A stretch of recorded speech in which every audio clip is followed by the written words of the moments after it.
It's time now to focus on a sad and tragic topic here on the program. Unfortunately, over the weekend on Sunday, Kobe Bryant, the legendary basketball player for the Los Angeles Lakers, passed away in a helicopter accident alongside his 13-year-old daughter and 7 other people along that ride. And we will get the thoughts of our panelists here on Sports Talk, but we're going to head up to our sister station at TV 13 and bring in their sports director, Bob Capassa, who has a unique perspective on the beginning of Kobe Bryant's career back when he was in high school in the late 90s.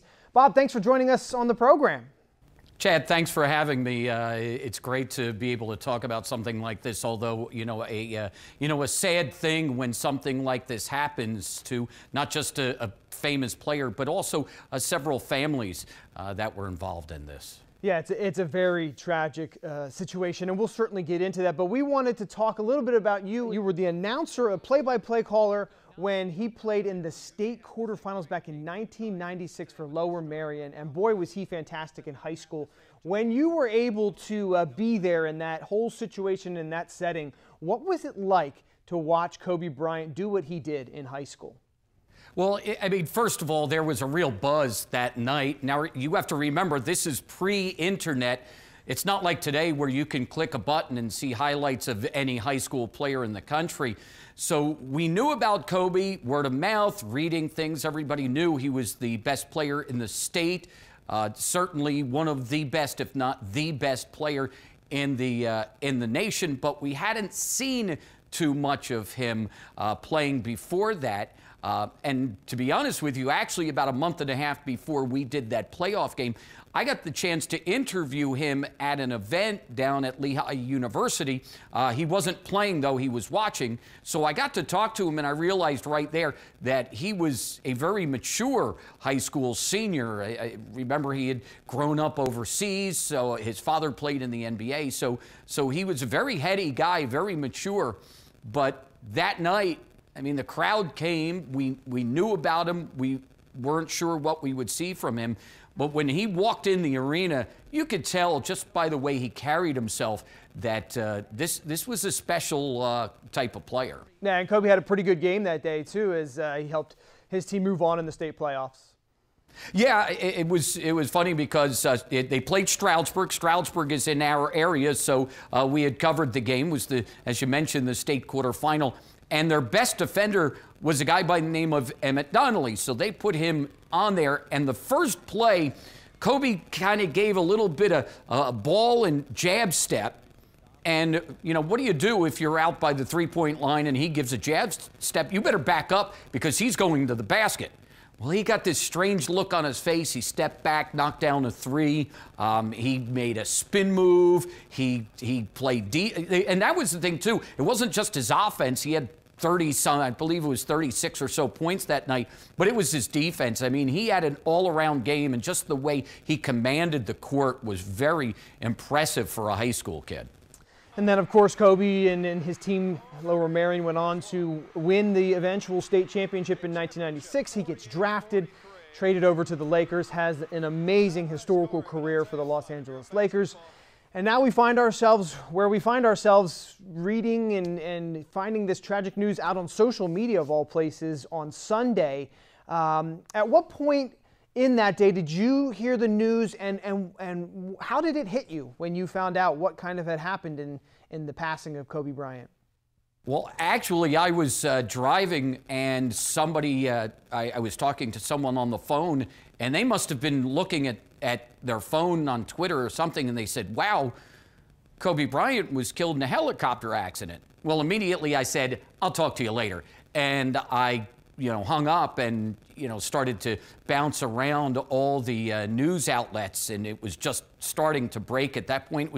It was shocking. I mean, something like that happening, to somebody so young and tragically in kind of a strange way, a helicopter accident, and then the news trickled down that his daughter was there, and then more news broke that there was another family and a couple of other daughters, and it was just shocking. It was one of those things where, to be honest with you, you're just in shock when you're listening to all of these accounts of what happened.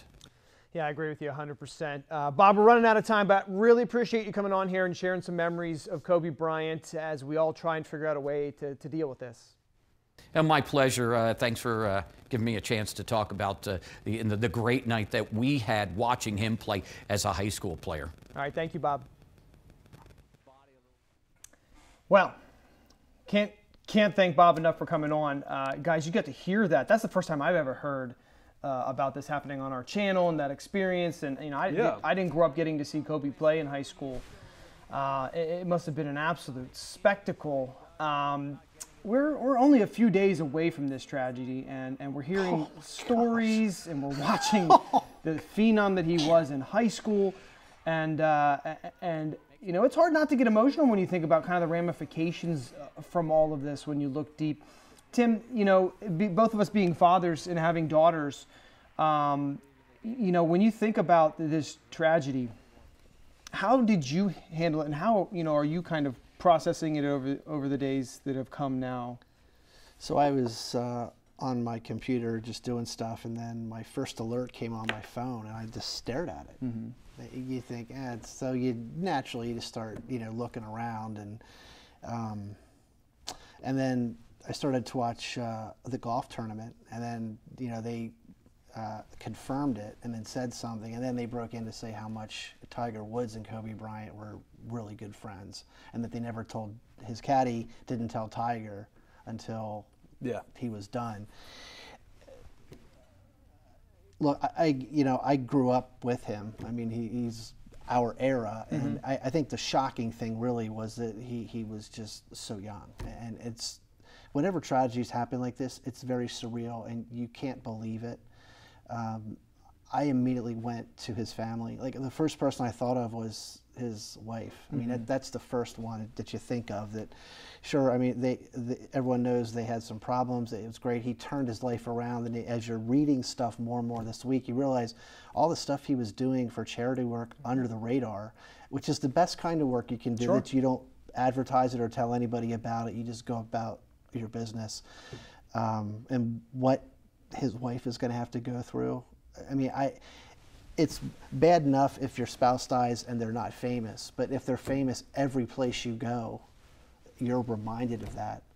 Yeah. And of course, we have daughters, so that's what it hit me too. Yeah. Yeah, it hit me hard, I think, later that day, just because there's a lot of things that fathers and daughters get to go through, and they won't get to do that. Brian, your thoughts when you saw the tragedy? Yeah, I had just read Phil Jackson's book 12 Rings late December for class, and it's 80% of it is about Kobe and his relationship with Kobe, and how it starts rocky, gets even more rocky when Kobe pushes Shaq away, but then they build that back up, and you really get to know Kobe the person. He's a thinker and so driven, and like you said, does so much outside of the game, and had so much left to give back to the game of basketball even.